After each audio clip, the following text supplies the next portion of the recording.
I don't believe in coincidences.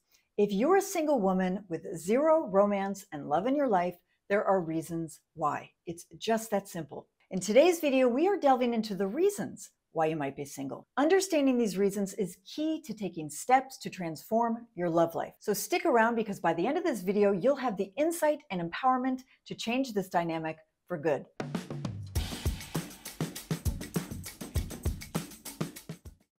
I'm Kimberly Anderson, an international dating expert, and I'm here to elevate your journey to meaningful connections and to love.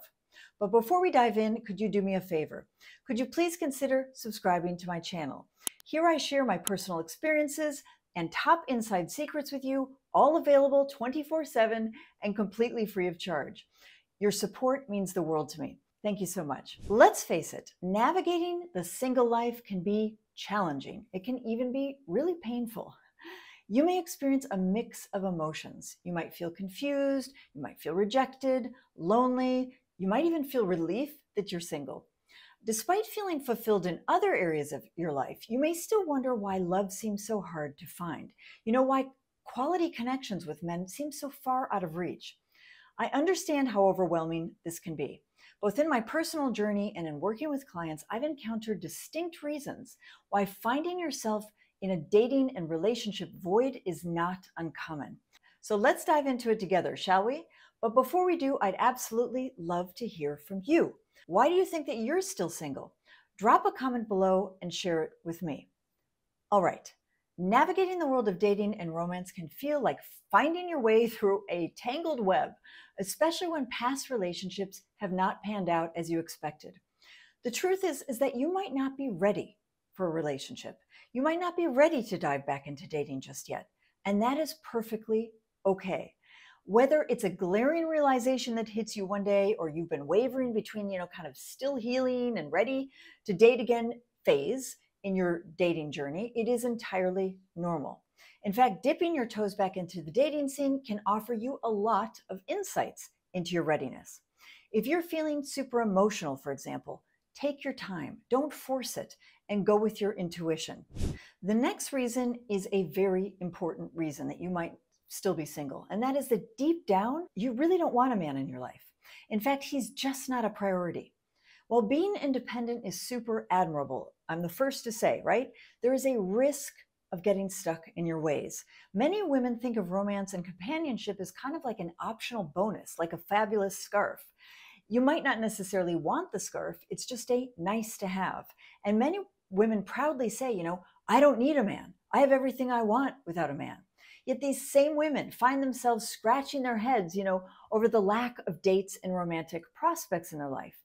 And this contradiction often comes from a subconscious defense mechanism, a natural inclination to protect oneself that strengthens with time.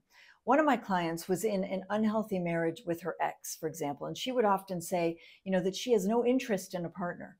Yet she would then complain that her romantic life was dead. She eventually realized it was to protect herself from further hurt that she'd unknowingly set herself on a path of romantic failure, as her actions and her behaviors reflected what she said, right? That she had no interest in a partner. The stories that we tell ourselves can often be self-fulfilling prophecies. So ladies, be careful what you tell yourself. Another reason why women might find themselves single is their tendency to be incredibly rigid, so inflexible that they consciously or unconsciously push any man out who comes remotely close to them. And this trait can be particularly common amongst those with an avoidant emotional tendency. I understand the importance of having a comfortable home space, just how we like it, but is it truly a deal breaker if he leaves his cup on the table? If there's a potential miscommunication of any sort, do you ask for clarification and welcome a discussion? Or do you take offense, shut down, close the doors and retreat? Leave the relationship, right? After all, it's easier to exit a relationship and blame the other person than to come to a place of understanding and empathy. Now, this, of course, does not mean tolerating unacceptable behavior, but rather questioning if we see a pattern in our own behavior with others. Are we acting rigid and inflexible as a means of self-sabotaging potential relationships? This behavior risks keeping us single. Hey, lovely, just a gentle reminder to please subscribe to my channel if you haven't already. I really appreciate your support. All right, here is a surefire reason why you might find yourself single, and that is being aggressive towards men. Now, unless a man enjoys being in a toxic environment, which I sincerely hope is not the case, displaying aggression towards men in general is a red flag that something is off. Now, I am not disregarding the fact that you may have been hurt by a negative experience in the past, and nor am I minimizing the pain that you might have endured. But what is crucial is how you interpret those experiences. Are you assuming the role of a victim? Let me share an example with you. Growing up, one of my closest family members frequently made negative remarks about men. The anger and the bitterness towards men stemming from her own negative experiences was a common theme. While I empathize with her, it makes me question how one can lump, half of the world's population into the bad person category, badmouth them, and then wonder, why don't men ask me out? Why don't men want to get close to me? If you exhibit aggressive behavior towards men, the unfortunate truth is that they may not want to engage with you. Take time to reflect on how you can heal from those painful experiences and grow into a healthier, happier version of yourself.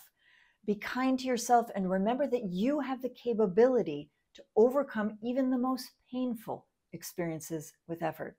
It may take some time, but it is entirely possible. Keep the faith. Now, here's another reason why you might be single, and that is you're waiting to bump into the right man, right? Many people will say, you'll meet someone when you least expect it.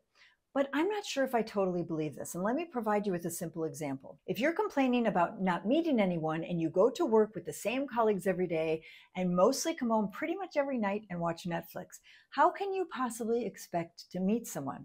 It's like wanting to be super physically fit, but not engaging in any exercise. It's just not going to happen.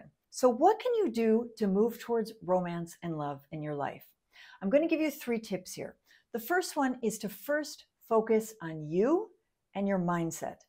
Your perception of the world is everything. What you believe shapes your reality. If you believe you won't find anyone, chances are you probably won't. However, if you believe there are quality men out there who would love to be with someone like you, you open yourself to new possibilities. Now, the second thing is open your heart. Just like a wounded dog often bites, unresolved emotional wounds can hinder genuine connections.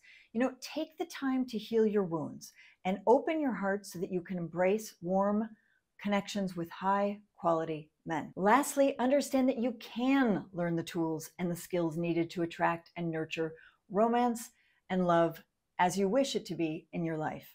And speaking of transformation, I have an incredible online program that can assist you with all of the above. If you are ready to revamp your romantic life and forge meaningful connections, head over to the link provided in the video description. Lots of love.